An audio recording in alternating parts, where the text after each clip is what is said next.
आपका धन्यवाद करना चाहता हूं कि आप इस शॉर्ट नोटिस पे यहाँ पे आए। जैसा कि आप सब लोग जानते हैं कि 13 जुलाई की छुट्टी जो है वो काफी देर से जो political party, Kashmir based political parties थी, वो 13 जुलाई को छुट्टी की मांग कर रहे थे।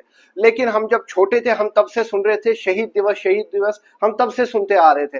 लेकिन जो हिस्टोरिकल फैक्ट है, जो असलियत है, वो ये है कि 13 जुलाई को जो है वो लूट खसूट हुई थी। 13 जुलाई को जो है वो इनोसेंट कश्मीरी पंडितों का कत्ल हुआ था, कश्मीरी पंडितों का जेनोसाइड हुआ था, कश्मीरी पंडितों को टारगेट किया गया था और चंद लोगों ने जो है महाराजा के खिलाफ बगावत शुरू की थी, तो डोगरा आर्मी के खिलाफ बगावत की थी। तो ये कश्मीर बेस्ड जो पॉलिटिकल पार्टी है, चाहे अपनी पार्टी हो, चाहे पीडीपी हो, चाहे एनसी हो, चाहे कांग्रेस हो, जो इनोसेंट कश्मीर के नौजवानों को गुमराह कर रहे हैं 13 जुलाई की छुट्टी को लेके, मैं ये बताना चाहता हूं आपकी चैनल के माध्यम से कि 13 जुलाई को ऐसा कुछ नहीं हुआ था कि आप छुट्टी देंगे। 13 जुलाई को कश्मीरी पंडितों के साथ अत्याचार हुआ था, खून खराबा हुआ था 13 जुलाई को। और ये किस बात की छुट्टी की डिमांड कर रहे हैं? ये जो पॉलिटिकल लीडर्स है कश्मीर बेस्ड, ये सिर्फ और सिर्फ कश्मीर के नौजवानों को गुमराह कर रहे हैं। खुद के बच्चे जो है फॉरेन कंट्रीज में सेटल्ड है और कश्मीरियों को कभी पत्थर हाथ में थमा देते हैं, कभी उनको 13 जुलाई की छुट्टी के लिए गुमराह कर रहे हैं। बार बार ये जो है ये कश्मीरियों को गुमराह कर रहे हैं चंद वोटों के लिए।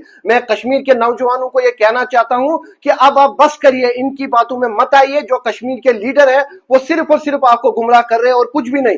13 जुलाई को जो है उन्होंने बगावत की थी देश के खिलाफ, उन्होंने महाराजा के खिलाफ साजिश की थी, उन्होंने कश्मीरी पंडितों के साथ अत्याचार किया था। मैं इन लीडरों से पूछना चाहता हूं, आज तक आपने जेनोसाइड जो कश्मीरी पंडितों के साथ हुआ उस पर डिमांड की कि कभी छुट्टी होनी चाहिए? आपने कभी डिमांड की कि उनको इंसाफ मिलना चाहिए? आपने कभी कहा कि कश्मीरी पंडित यहाँ रिफ्यूजी की लाइफ जी रहा है, उनके लिए हम कुछ करें? लेकिन नहीं, आपने सिर्फ अपना वोट बैंक देखा और कश्मीरियों को गुमराह किया, कश्मीरी नौजवानों को टारगेट किया। ये जो पॉलिटिकल लीडर्स है ये कश्मीरियों के दुश्मन है। ये अपनी पार्टी के लीडर, ये पीडीपी, ये एनसी, ये कांग्रेस, ये सिर्फ कश्मीर के लोगों की दुश्मन है और कुछ भी नहीं। अभी भी वक्त है, कश्मीर के लोगों को समझना चाहिए कि क्या हमारे लिए अच्छा है और क्या हमारे लिए अच्छा नहीं है।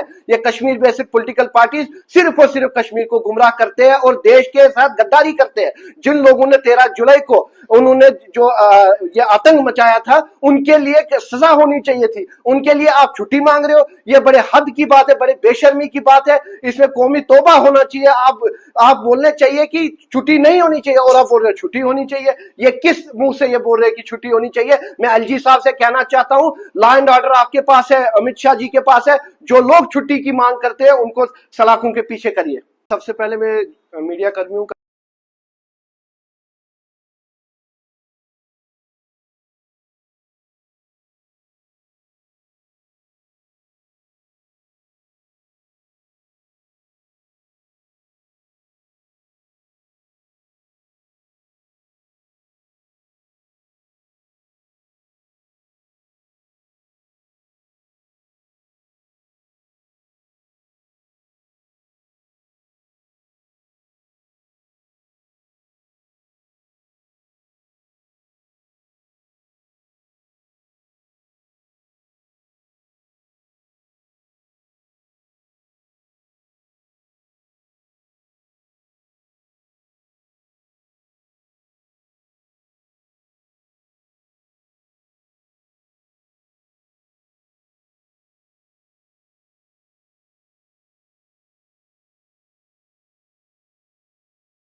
कश्मीरी पंडित के पहले जो मसले हैं वो हल होने चाहिए। आप उनकी वापसी की बात कर रहे हैं। आप मुझे बताइए, जो हमारे जमीनें, हमारे घर जो जलाए गए, जो हमारी जमीनें ग्रैब है, जो हमारे मसले ऐसे ही है, आप कैसे बोलते हैं कश्मीर एक और माइग्रेशन की डिमांड आप कर रहे हैं कि एक और माइग्रेशन करिए।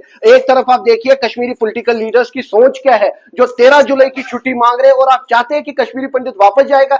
कश्मीरी पंडित किस हिसाब से वापस जाएगा? क्या उनकी प्रॉपर्टी आप वापस करेंगे उनको? उनके घर जो जलाए गए वो वापस करेंगे उनको आप? उनके साथ जो अत्याचार हुआ वो वापस, जो शहीद उनके घर के लोग हुए हैं वो वापस आएंगे? तो किस बात की आप वापसी कर रहे हैं? उम्मीद कर रहे हैं कि कश्मीरी पंडित वापस जाएगा? पहले कश्मीरी पंडितों का फैसला होना चाहिए, कश्मीरी पंडित के साथ वन टाइम सेटलमेंट होनी चाहिए, वापसी की बात आप छोड़ दीजिए।